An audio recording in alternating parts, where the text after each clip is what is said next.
सध्या जो एक चर्चेत आलेला प्रश्न आहे तो म्हणजे एप्रिलमध्ये ज्या शाळा सुरू व्हायच्या त्या काही लोकांना, काही पॅरेंट्सना, पालकांना नको आहेत. त्यांचं असं म्हणणं आहे की खूप सध्या गरमी होते आणि त्यामुळं शाळा नेहमीप्रमाणे जूनमध्ये सुरू करायची. याच्यासंबंधी मला असं एक सांगावंसं वाटतं.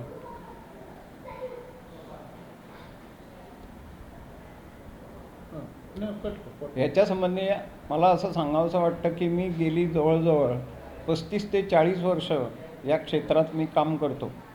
मी एका शाळेत 10 वर्ष व्यवस्थापनामध्ये काम केलं आहे आणि सध्या मी ज्या शाळेत आहे त्या शाळेत डॉक्टर केशव बळीराम हेडगेवार शाळा, त्या शाळेत मी व्यवस्थापनामध्ये गेली जवळजवळ 25 ते 30 वर्ष आहे. त्याच्या आधी 10 वर्ष मी पणजीच्या महात्मे स्कूल इन्स्टिट्यूट ऑफ इन्स्ट्रक्शनमध्ये जवळजवळ 10 वर्ष मी काम केलं आहे.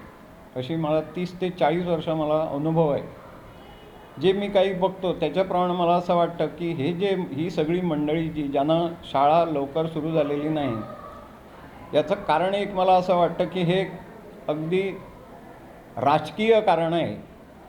मुलांच्या हिताच्या दृष्टीनं त्यांना हे वाटतं का नाही मला माहीत नाही, पण मला असं वाटतं की मुलांच्या हिताच्या दृष्टीने एप्रिलमध्ये शाळा सुरू करणं हे योग्य आहे आणि सरकारनं जो निर्णय घेतला आहे तो अगदी बरोबर आहे असं मला वाटतं. कारण काय आहे की वैज्ञानिकांचं असं म्हणणं आहे की आता ही गरमी अशी दरवर्षी वाढत राहणार, ही कमी होणार नाही. दुसरं कसं आहे की आमची मुलं आम्ही सगळी मागं पडतात असं म्हणतो. या ना त्या कारणानं आम्ही सुट्ट्या देतो.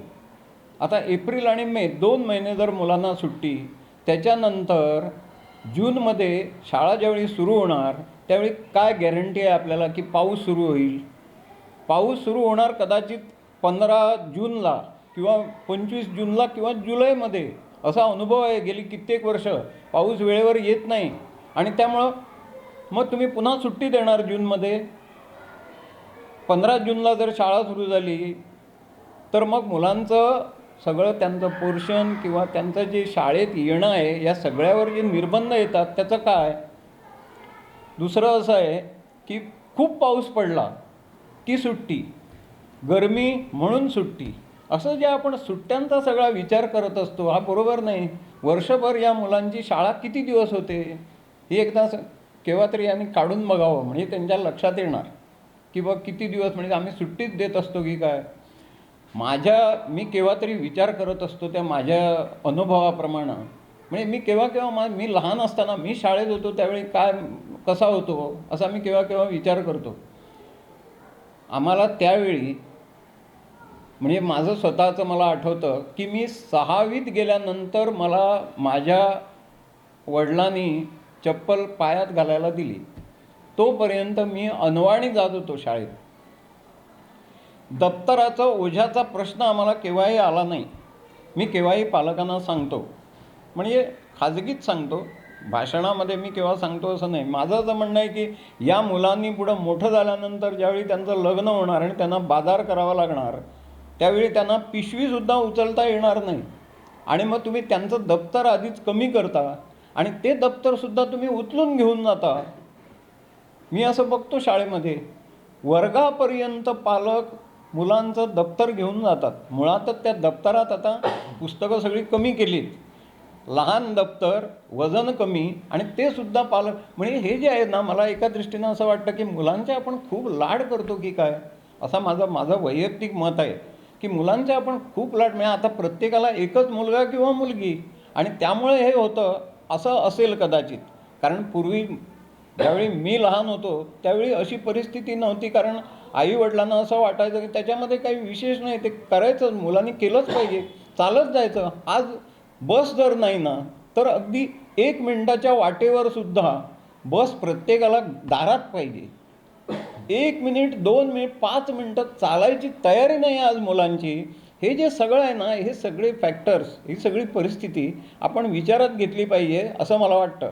कारण काय आहे की ही जी आता गरमी वाढते आहे आणि या गोष्टी सगळ्या आता होत राहणार, त्याच्या संबंधी आपण विचार अजिबात केलेला नाही असं मला वाटतं.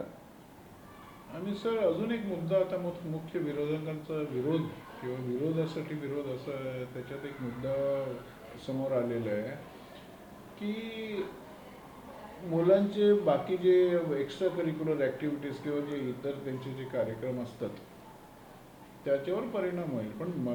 पण आता तुम्ही संस्था मॅनेजमेंटमध्ये असून तुम्ही किती वर्ष हे तुमच्या शाळेत हे कार्यक्रम राबवलेले? नाही, आम्ही साधारण आमचं काही वर्ग आमचे एप्रिलमध्ये सुद्धा चालतात. उदाहरणार्थ आता आमची 4थीपर्यंत मराठी माध्यम आहे, तर तो मुलगा जो किंवा मुलगी विद्यार्थी 5वीत जर जाणार त्याला इंग्रजी आलं पाहिजे, त्याची आम्ही तयारी करून घेतो. जवळजवळ 10 ते 12 दिवस आम्ही मुलांना बोलवतो शाळेमध्ये त्यांची इंग्रजीची तयारी करून घ्यायला. आणि मुळात त्यामुळे एप्रिलमध्ये मुलांना शाळेत बोलवणं हा प्रकार तसा नवीन नाहीच आहे. तर मग एवढं जो विरोधकांचा जो विरोध ह्या एका मुद्द्यावर आहे, तर तुम्हाला तर संस्था चालक ह्या दृष्टिकोनातून हे विरोधाचं विश्लेषण करावं असं वाटतं का? मध्ये जरा असं एक अडचण होती की पाण्याची अडचण, असं त्यावेळी काही पालक म्हणत होते की शाळेत पाण्याची व्यवस्था नाही, एप्रिल महिना आला की पाणी कमी येतं. आज तो सुद्धा प्रश्न नाही. प्रश्न काय आहे तोच मला कळत नाही. उलट मला असं वाटतं की मुलं एप्रिलमध्ये आणि मे महिना 2 महिने जी सुट्टी आहे ती फक्त मोबाईल आणि टी व्हीमध्ये घालवणार, ह्याच्या पलीकडे ते काही करणार नाहीत.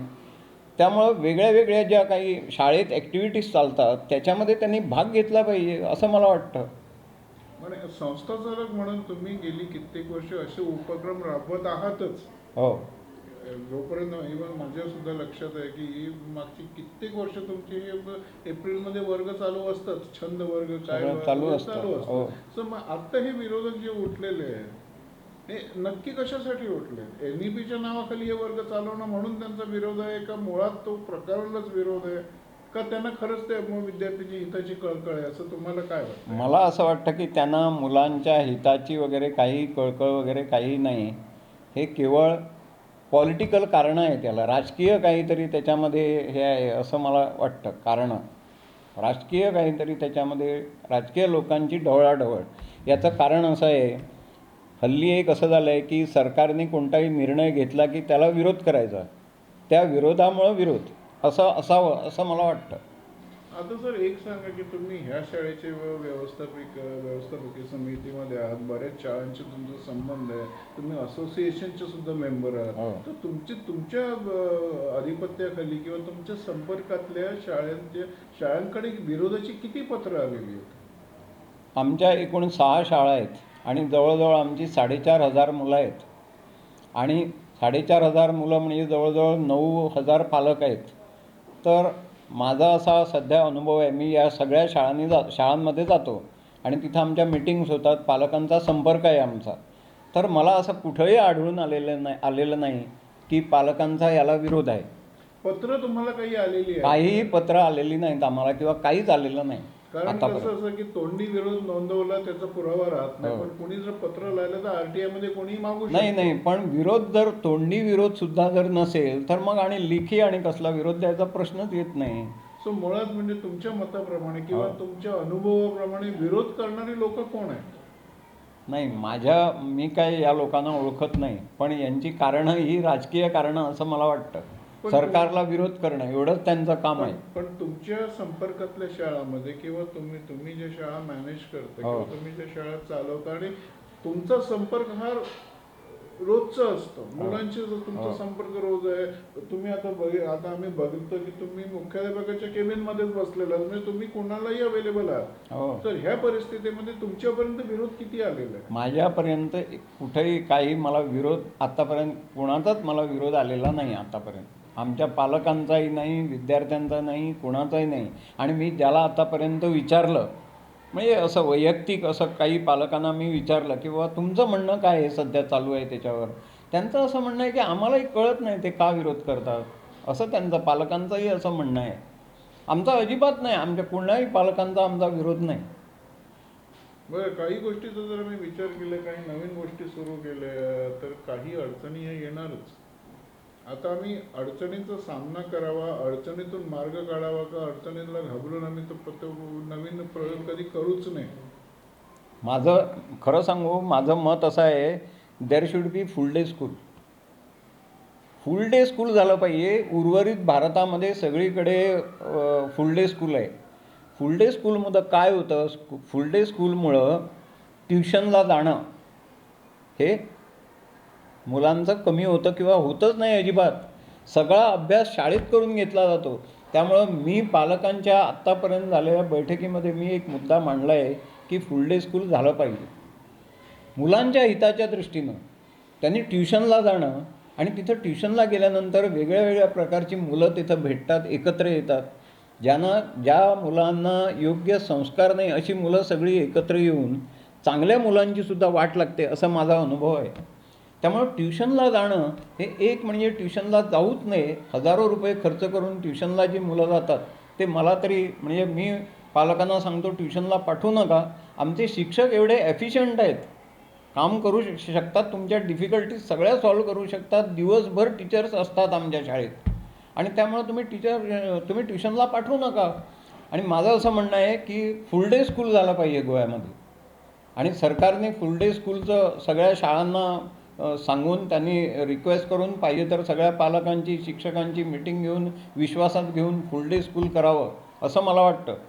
आमची गोव्याची मुलं मागं आहेत. उर्वरित देशाला जर आपण कंपेअर केलं ना तर कॉम्पिटिटिव्ह ज्या परीक्षा होतात या परीक्षामध्ये आमच्या मुलांचं परफॉर्मन्स बिलो पार आहे. उर्वरित देशामध्ये जे आहे ना ते आमच्या या मुलांचं नाही. ते जर झालं पाहिजे तर फुल डे स्कूल झालं पाहिजे. आता तुम्ही फुल डे स्कूल पण करायला तयार नाही आणि तुम्ही आता एप्रिलमध्ये पण सुट्टी, म्हणजे तुम्ही विचार काय करता? आमच्या मुलांनी काय मागत राहायचं गोव्याच्या का तुम्ही या मुलांना पुढं आणणार, असं माझं मत आहे. त्यामुळे जर तुम्ही फुल डे स्कूल तुम्हाला नको, निदान एप्रिलमध्ये तरी शाळा ज्या सुरू होणार त्याला तरी तुम्ही मान्यता द्या, मान्य करा. आणि सर हे तुमच्या अनुभवाप्रमाणे हो. तुम्ही मॅनेजमेंटमध्ये आहात, एक महत्त्वाचा घटक आहे या प्रश्नासाठी की काही लोकांची बिघडलेली आर्थिक गणितं हे विरोधाला कारण ठरतायत का? कारण ह्याच्यामध्ये काही लोक अशी दिसलेली आहेत की ज्यांचा हा धंदाच आहे की क्लासेस चालवणं किंवा हे एक्स्ट्रा करिक्युलर आणि प्रचंड नफा कमावणं. बरोबर. सर ही काही लोक ह्या विरोधासाठी ही बिघडलेली गणितं काही ठरतात का कारण? याच्यामध्ये मला असं वाटतं की कदाचित ट्युशन क्लासेस जे चालवणारे आहेत ना आणि ज्यांचे खूप चांगल्या पद्धतीनं ट्युशन क्लासेस चालतात त्यांचाही त्या विरोध असू शकतो, मला माहीत नाही. म्हणजे डायरेक्ट माझं तसं कुणाचा परिचय नाही, पण मला एक असं वाटतं, एक म्हणजे राजकीय आणि एक अशा प्रकारचे लोक. आणि तिसरं असं आहे की गोव्याच्या लोकांचं मी एक असं बघितलं आहे, थोडा बदल केला की लोक अस्वस्थ होतात. टायमिंग जरा अर्धा तास वाढवलं ना लोक अस्वस्थ. म्हणजे त्यांना बरोबर 8 ते 1 ही एवढी अशी त्यांना सवय झालेली आहे की त्यांचं सगळं जे गणित आहे दिवसाचं ते गणित त्यांचं मग चुकतं. म्हणजे त्यांचं सरकारी ऑफिस सुटलं की येऊन मुलांना घेऊन जाणं, हे जे सगळा हा प्रोसेस आहे त्या प्रोसेसमध्ये त्यांना बिघाड येतो आणि म्हणून ते विरोध करतात, अशी एक दुसरी शक्यता आहे. गोव्याच्या लोकांना थोडा जर बदल झाला ना तर ते अस्वस्थ होतात असं मी आतापर्यंत बघितलं आहे. धन्यवाद सर तुमच्या इन्साईटबद्दल.